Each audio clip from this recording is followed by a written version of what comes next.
I just got scammed by, ang name niya sa carousel ay Gretchen.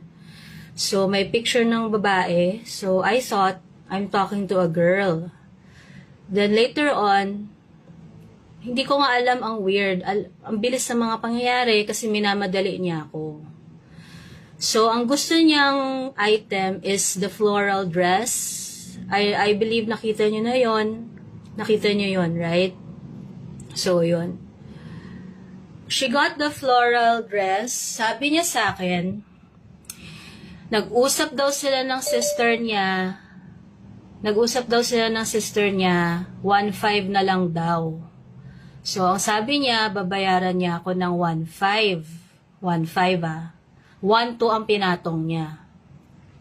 Ako naman, I don't wanna get into any issue. I'm just a simple seller. 'Di ba? Bago pa nga lang ako sa carousel eh. 'Di ba? Scam agad.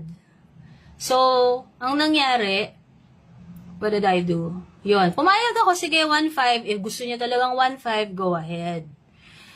Ang aking patakaran sa ganyan, which is, I cannot believe na lumusot siya. You pay first bago ako ipa-deliver. Usually, pay first, then I'll process the delivery. Sa mga nakabili na sa akin ng mga damit, thank you. Thank you for your support. You know na ganun ako mag-work. However, with this specific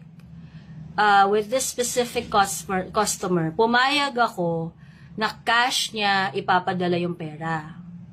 So, ang ginawa niya, nag-book siya ng joyride, tas sabi niya, ibibigay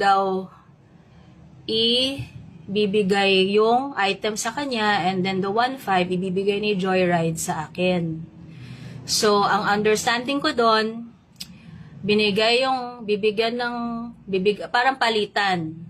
Item given to him, then money given to us. Pero, kinabahan na ako. Sabi ko, something is off. Kasi, ano ba nangyari kasunod? Nung nagpa-process ng lahat ng mga ito, yung delivery and everything, rider, booking the rider, biglang sinabi ni girl sa akin, sabi niya, ay ma'am, ibigay niyo, balik niyo na lang sa akin yung excess amount, which is 1.2. Kasi 300 nga yung usapan, di ba? 300. Tapos sabi ko, okay. So, paano gagawin? Sabi niya, parang bank to bank.